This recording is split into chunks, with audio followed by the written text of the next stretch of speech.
Hello everyone, I'm Nicholas Siyoyo and I'm from Gugulethu. I'm born here in Grooteskuur and I've been raised actually by my grandmother and my grandfather. I know my parents, but... Nicholas, can I ask you to speak up a bit? The Yes. people at the back can't hear so well. So I grew up in Gugulethu, so I'm born here in Cape Town. So ever since I was small, so at the age of 6, so I kind of landed up on the street. So as you know, life on the street, as you see every day, still today, you still call a person you see on the street a street child. But so as time goes on, so I ended up knowing that a person on the street is just like an ordinary child, like anyone has. So I ended up living in it, all this institution, you name it. There's a lot around us. So I grew up in such an environment. And as time goes on, like, you know, someone growing up on the streets, we've got habits, old habits. So they kind of pull you and you go forward and they pull you. That's what happened. So I ended up like being in prison for an armed robbery case. And in prison, I got sentenced 7 years. So when I got in prison, like there's a lot happening in prison. And then I met my friend. But I thought, hey, I don't know this guy because he's been very long in prison. So you don't trust anyone in prison. And then as we talk, like, and he introduced to me like this page, but I was not interested in what like he showed me, because other prisoners, they told me, look here, that guy, don't get close to him. He's not okay. I'm like, hey. But I grew up with him from the location, but he was like handing out, like he was putting posters on a wall and he was giving out pamphlets. So, but I was interested in what this pamphlet had. This pamphlet said, there's a book you must sign and it's got to do with yoga. So other prisoners are like, hey man, don't do that woman stuff. And that guy is not fine. So, but now there's this thing that you need to write here. And the title of the book, I was more interested in the title of the book. It says, we're all doing time. And it had this picture of like chains. And these chains, they go up and then you see a bird goes. I'm like, wow, I need to read this book. And as time goes on in this prison, and then I walked around, so I had to check out, like normally on a Friday there's like, in that prison, there's programs going on a Friday, but it's only like from 11 until 12 or 1. There's church, there's all kind of stuff happening in that prison. Like as you see, I've got dreads, there's Rasta church, there's like all lots happening. But now I saw like these prisoners, like normally all prisoners have to wear prison clothes. That's one thing for sure. But now when I walked around with this wardener, I'm like, I'm seeing these guys doing movements, like, and these movements aren't just like ordinary movements. I'm like, no man, I have been through this process, but the way these movements have been done, to me it looks like Kung Fu. I had this so I told the prisoner, look here, these prisoners are doing Kung Fu here, man. I need to get there. I'm like, hey, I need to get there really.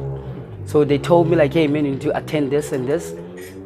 And then the next Friday came again, so I attended the class. So I talked to this guy, and his name is Oscar. So I talked to him, Oscar, man, I need to attend this. Like, so I attended the class. So that's where I met Leila and Brian. Fine. So I like, okay. And the book, I received the book also. So I did the first session. And for me, okay, the first session like was like, yeah, I feel like now inside of me, I told myself, okay, this is the Kung Fu they're doing. And then as time goes on, so I continue like doing what this pamphlet had now, like the yoga pamphlet. Continue reading the book, doing the exercises. As time goes on, so me and Oscar, like I ended up moving with Oscar in a room, and Oscar's room is exactly this room we're sitting in. In Oscar's room, there's like a lot of books, and these books only got to do with yoga, Buddhism, all of this stuff, and all of those stuff that he's reading and doing, nobody likes in this prison, nobody. But this prison is like special because it's only two in a room, so you've got your own time to do whatever you want in your time.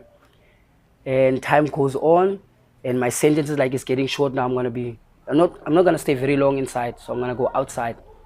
And then Oscar tells me, look here, man, you're gonna be doing this and this and this. I'm like, hey, stop it, Oscar, because Oscar's like someone, he can tell you something that's gonna happen. I'm like, no, man, I'm not gonna do what you're telling me, because he says like you're gonna be teaching yoga. I'm like, you're joking, it won't happen. Me in a location, because I've got a lot of stuff been like other guys have been pushing me like, you doing this, man, you're gonna become like him.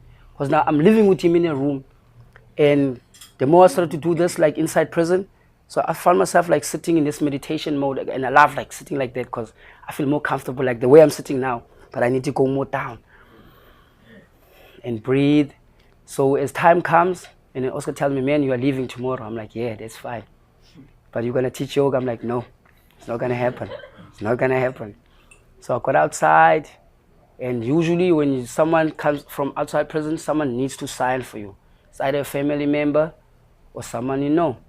So I had this problem also, like no family member here, because I've been in prison, no visits, no family, no nothing. I'm like, yo, this is really happening. So I thought, hey, now I had to go back to what Oscar told me.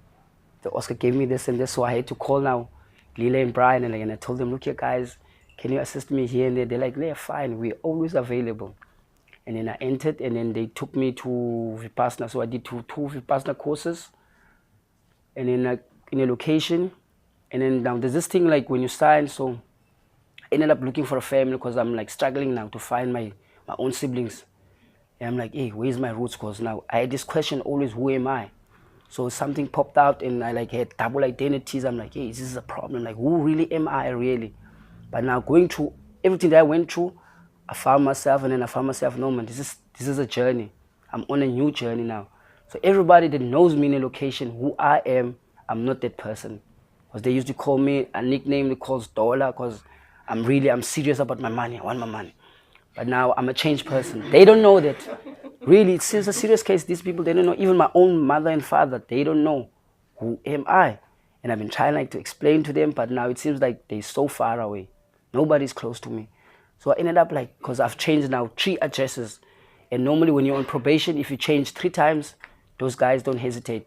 They're going to take you back inside.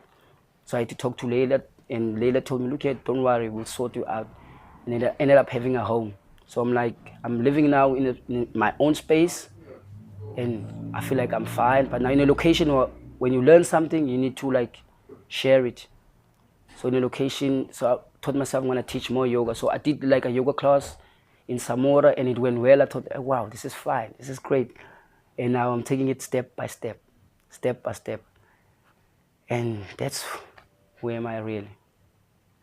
But it's still a journey, people.